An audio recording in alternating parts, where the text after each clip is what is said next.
So hi everybody. I thought I'd share a little bit about some of our harvest. So right now I'm harvesting carrots, and I've done probably about 20% of the section on the right, which is a little bit bigger than the one on the left. But I dug up about 6 or 7 rows today while Sasha is working on the onions. He's harvesting the red onions. And so he's kind of popping them out of the ground, throwing them in a wheelbarrow, bringing them up to the house, and then he cuts off, but he leaves about 3 or 4 inches on the top.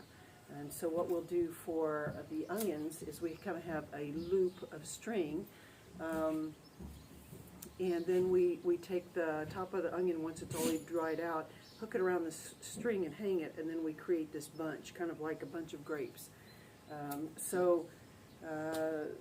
They already did the right side, the little bit of onion that was there. The right side just didn't do very well this year for some reason. I'm not sure why. And the carrots were okay so far on that side, but I think the left side is going to be much, much better. Yeah.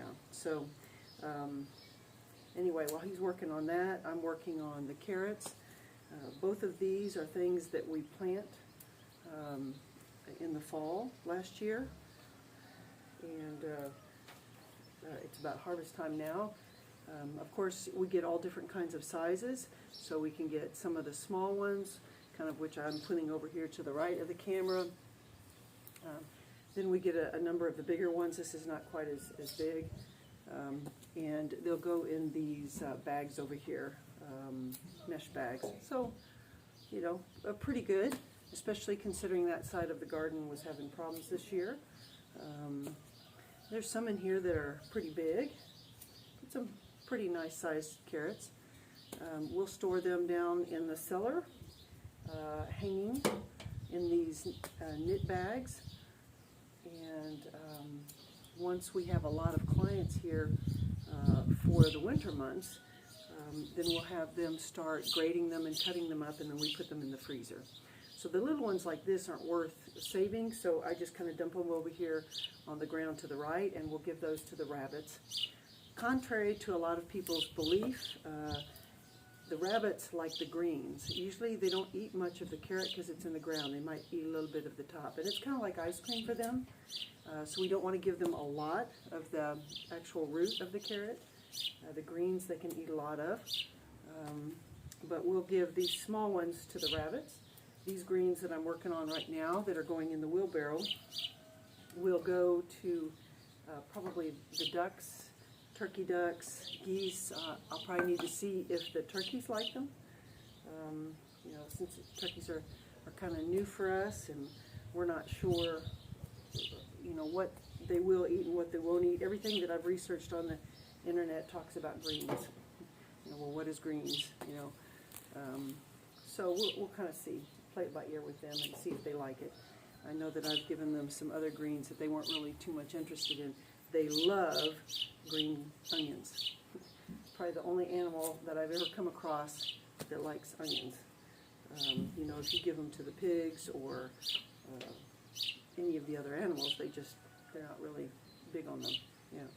So some of these, one of the reasons that I'm harvesting carrots while Sasha's harvesting the onions is because with this last rain, a lot of our carrots went to flower. And when they do that, then they become hard. They're not worth anything. The greens are still good for the animals.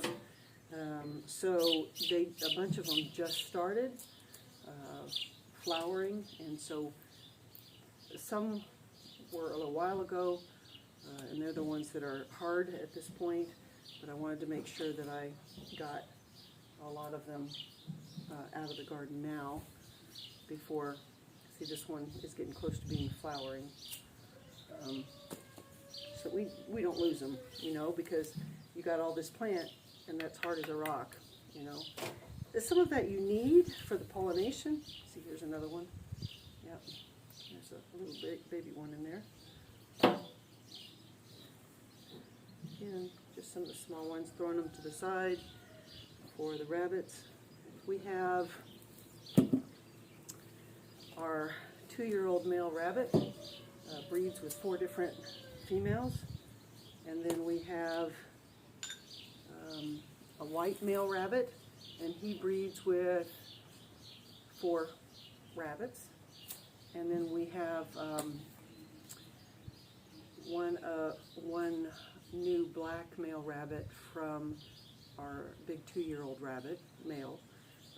And we are breeding him with some of the girls that came from the white male rabbit, so that we don't cross bloodlines. And he's got 4 that he's breeding with, and just yesterday one of them gave birth. So we're not sure yet how many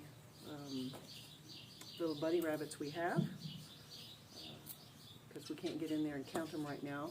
She's a first-time mom, so she's going to be really protective, a little bit nervous, so we don't want to upset her or the babies. We'll wait till they get a little bit older. And it's not dire that we know, how many she's got. So anyway, that's just kind of what we're doing today. I'm going to sit here. I'm kind of in the sun at the moment. It's between our outdoor summer kitchen and our pavilion. And it's just a short period during the day where it's sunshiny here. When I brought these carrots earlier, it was all shade. So give it another hour or so, and I'll be sitting in the shade, enjoying the shade and the little breeze that comes through here that's really good. And just cutting away on these carrots. It'll probably take me an hour or so. You can see that we need to keep our knives very, very sharp. We just cut off the top. If you leave the greens, then it starts to spoil down through the center, and you may think it looks good, but you go to use it and it's mush inside. So that's why we cut off the greens at the top. Yeah. And there's another that went to flower. A lot of flowers. It's really hard. So anyway, today is Saturday, and so that's what I'm doing. The carrots, and Sasha's working on the red onions. Victor decided to leave this morning. We can't say that we're surprised or upset. We were talking with Sasha at breakfast about why sometimes God allows things that we just don't seem to understand. Victor was only with us for 11 days. It's his 3rd time with us. He is super hard-headed, arrogant. Everything's got to be his way. He bullies people with his words. When Natasha, our translator, was living with us in the first couple months of the war, she came to us and said, "He's just a real bully." And we said, "Yeah, we know, but why does God allow people like that sometimes in our lives?" One, it refines us. It teaches us that we need to be Christ-like no matter what the other person does, and that doesn't mean to be soft and weak and mushy, because when you read the Bible, you see some stories. Even Jesus, when he turned over the tables and made the whip and drove the money changers out of the temple. I mean, that's not meek and weak and kind of guy. So sometimes we have to be strong, but we always have to make sure that we are following God in his Christ-likeness as we do different things. And sometimes it's just somebody like that, it helps remind the other guys of what they used to be like.